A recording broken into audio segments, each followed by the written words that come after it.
We let our teenage daughter start babysitting for extra cash. Our neighbor offered her $10 an hour to watch her son.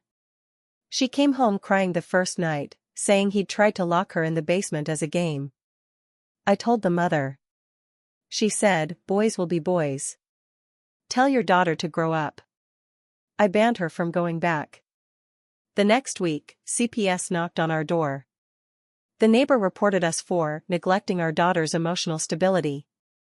But when I checked my daughter's phone, there were messages. Dozens. From the neighbor's husband. One of them said, "Don't tell your mom what you saw. We live in a small suburb just outside Louisville, Kentucky. Nothing special. The kind of place where people mow their lawns twice a week and argue over HOA paint colors. My husband and I moved here 12 years ago, before our daughter was born. It's mostly families and retirees. Quiet. Predictable. Our daughter Callie turned 15 this spring. She's not the type to cause trouble. Doesn't sneak out. Doesn't lie. She's smart, a little shy, and always trying to do the right thing. So when she asked if she could start babysitting to make some money for summer, we said yes. We thought it would give her something to do, help her learn some responsibility, and let her save up for the things she wanted without asking us. A couple days later, our next-door neighbor, Meredith Mason, knocked on the door. She'd heard Callie was looking to babysit and asked if she'd be willing to watch her son, Tyler. He's 10. I'd met him a few times. Loud, but nothing that set off alarms. Meredith said they'd pay Callie $10 an hour, cash. 3 nights a week, 4 hours at a time. I asked Callie how she felt about it, and she was excited. Said it sounded easy. Meredith's one of those women who always acts like she's doing you a favor. She smiles, but it never reaches her eyes. You can tell she thinks she's smarter than you. Her husband, Rick, is the opposite. Big personality. Friendly. Says hi every time he sees you. A little too friendly sometimes, but I always brushed it off. Thought he was just that kind of guy.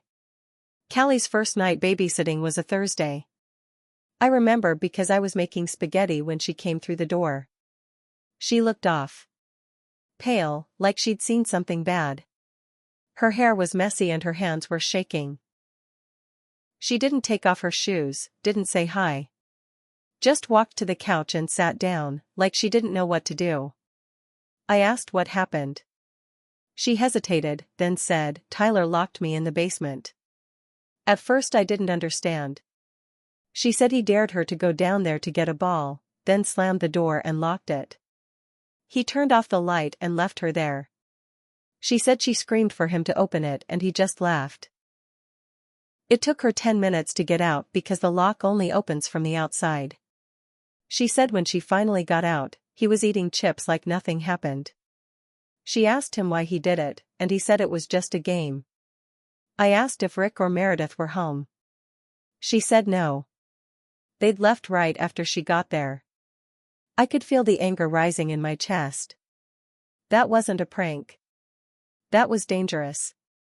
She could have gotten hurt. She was scared. I told her she didn't have to go back. I said I'd talk to Meredith and that was the end of it.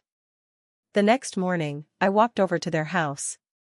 Meredith opened the door wearing a robe and holding a mug. She looked like she'd just woken up. I told her what happened. Told her that Tyler had locked Callie in the basement and that she came home shaking and crying. She didn't even blink. She said, "Oh, he does that sometimes. It's not a big deal." I just stared at her. She followed it up with, "Boys will be boys. Tell your daughter to grow up." I was speechless. She acted like my daughter was the problem.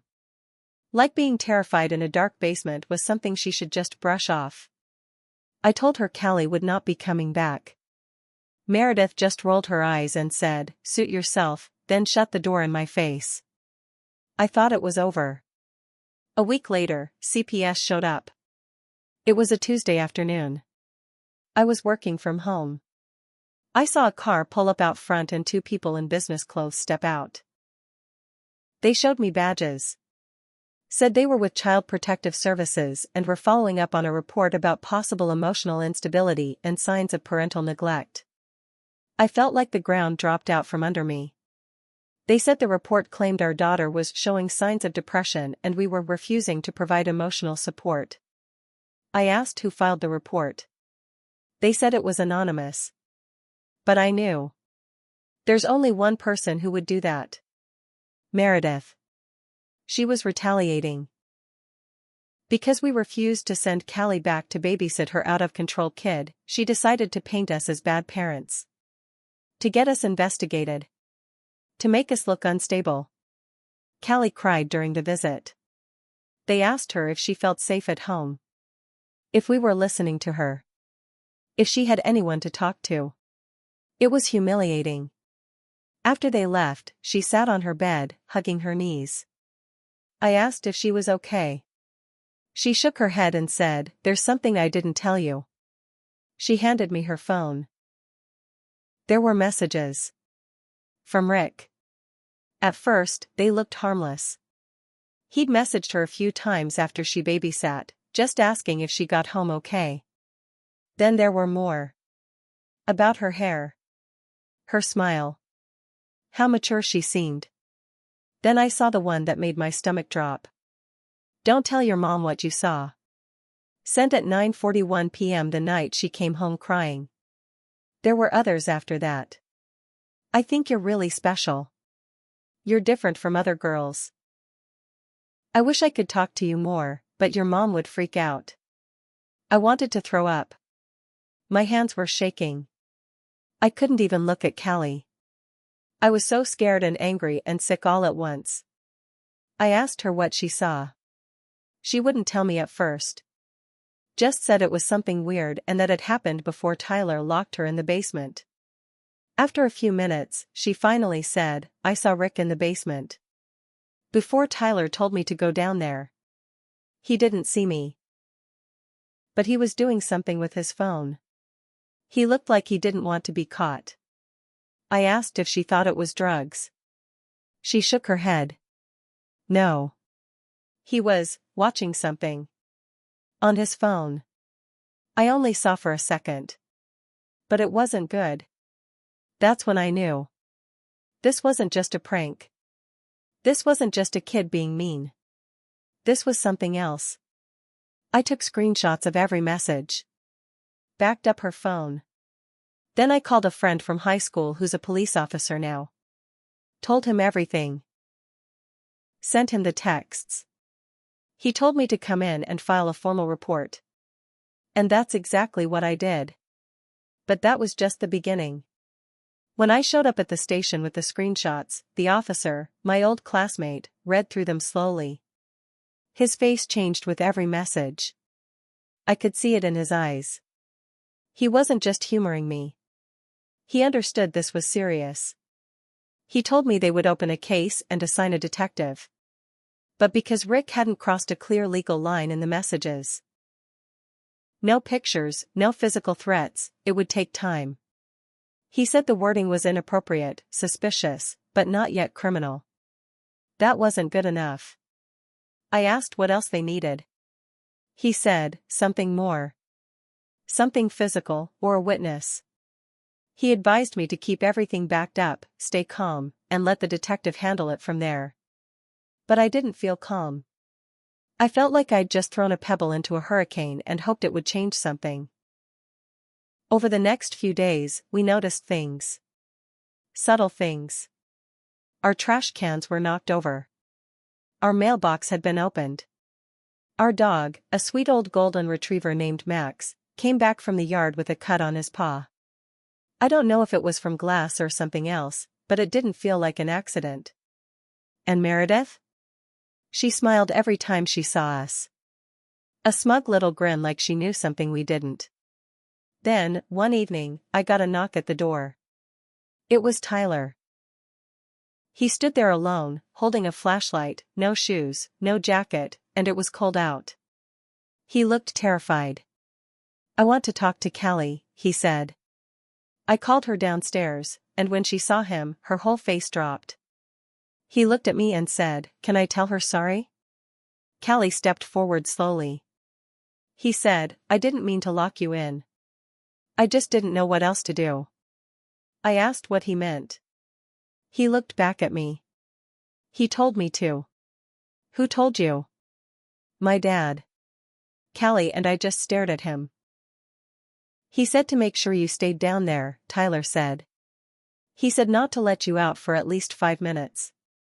He started crying. He told me not to tell anyone or I'd get taken away." I crouched down and put a hand on his shoulder. "Why would your dad want her down there?" Tyler wiped his face and said, "Because he was hiding his camera." My blood ran cold. I asked where the camera was. He whispered, "In the air vent. He took it out after she left." I told him to come inside. I wrapped him in a blanket, made him cocoa, and then I called the detective. The detective showed up within an hour.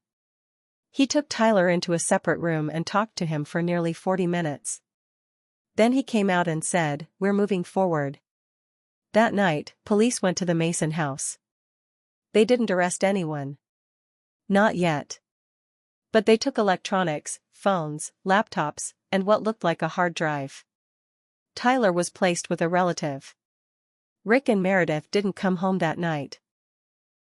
The next morning, we woke up to a car parked across from our driveway. Rick was sitting inside it. Just watching. He didn't get out. Didn't knock. Just sat there, staring. My husband stepped outside. Rick rolled down his window and said, "You think you've won?" He didn't say it like he was angry. He said it like he was disappointed. Like this was just a setback. My husband didn't respond.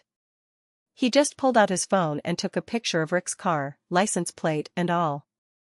Rick drove off. That same day, I got an email. No sender.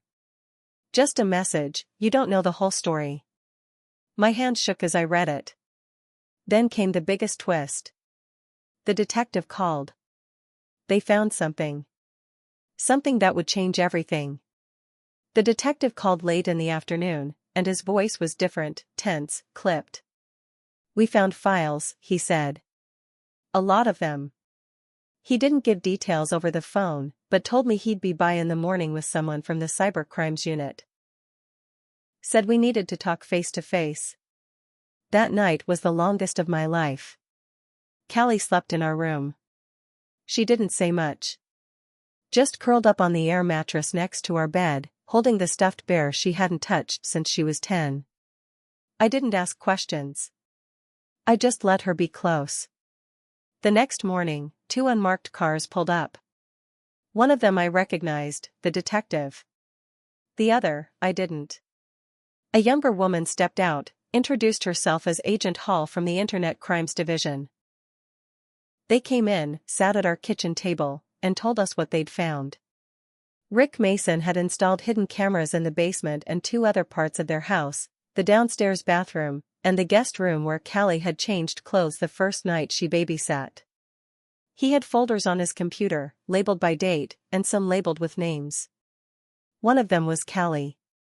Agent Hall said there was no footage of physical harm, but it was clear he had been recording her without her knowledge. Watching her. Cataloging moments.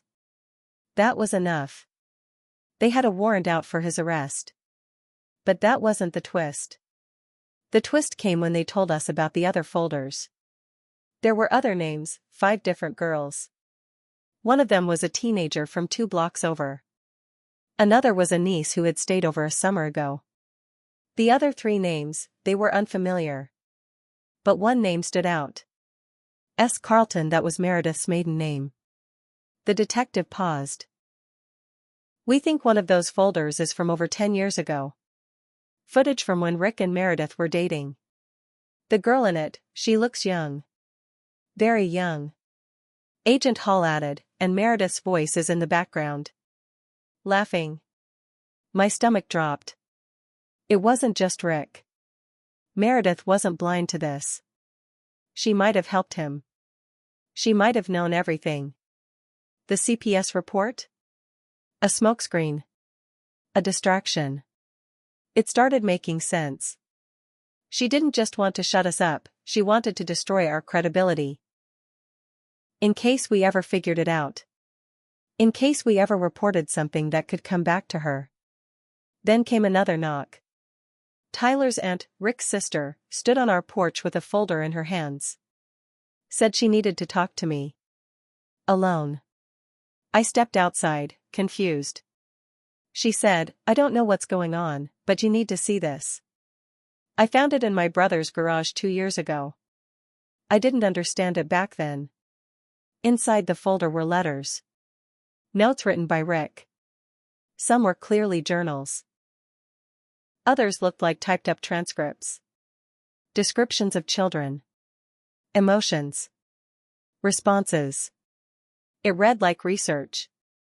Like he was studying them. I asked her, why didn't you tell anyone? She started crying. Because Meredith told me if I said anything, she'd tell the police I stole from them. And that I was an addict. I thought I could keep Tyler safe by staying close. She pulled a flash drive from her coat pocket. But now I know I was wrong. We gave everything to the detective. That night, Rick disappeared. The police had a warrant, but he was gone before they got to him. And we weren't the only ones being watched. The other girls' families? They were starting to get anonymous texts. Calls. One of them got a manila envelope in their mailbox. No return address. Inside was a photo. Of their daughter. At a grocery store. Taken from behind. The message scribbled on the back said, "You're not watching as closely as you think." Whatever Rick was planning, it wasn't over. After Rick vanished, everything in our neighborhood changed. People started keeping their kids inside. Nobody made small talk anymore. Meredith still walked her dog like nothing had happened, chin up, as if she wasn't married to a man wanted for crimes against children. But the walls were closing in. The detective told us Rick's credit cards hadn't been used. His phone was off. No hits on his license plate. He was either hiding close or had help getting out. And I had a sick feeling I knew who was helping him. Meredith. Every time I saw her, she looked calmer. Like she already had a plan. I made a mistake. I let my anger lead me. I couldn't sit still anymore, not when this man was still out there. Not when he knew our names, our routines. Not when he was watching other families. I wanted justice, but I also wanted revenge. I made an anonymous call to a local reporter. I gave her everything. The screenshots. The CPS visit. The folder from Rick's sister. The detective told me not to. Said it could compromise the investigation. But I didn't care. I wanted people to know. I wanted Meredith's smug smile to disappear. I wanted every parent in Louisville to know who lived on our street. Who almost ruined my daughter's life. The story went live on a Friday afternoon. It exploded. They ran it with photos. Our street. Our houses. Blurred faces, but anyone local would know. The comments were vicious. Meredith's job fired her by Monday. People started showing up outside her house with signs. One person threw a brick through her car window. The same day, the police got a tip. Rick had been spotted 70 miles south, in Elizabethtown, using a fake name. Someone who saw the article recognized him. They caught him behind a diner, sleeping in a borrowed van. He was arrested on the spot. They found 2 fake IDs, 3 phones, and an entire bag of electronics. Devices with encrypted folders. Videos. Pictures. Names. He was charged with multiple counts of possession of child pornography, illegal surveillance, and contributing to the delinquency of a minor. More charges kept piling up. Meredith was arrested 2 days later. They found proof she helped delete files. Hid money. Lied during a federal investigation. Her defense? She said she was trying to protect her family. She didn't even make bail. When it went to trial, we all testified. Callie was brave. Strong. She looked Rick in the face and told the courtroom what he did.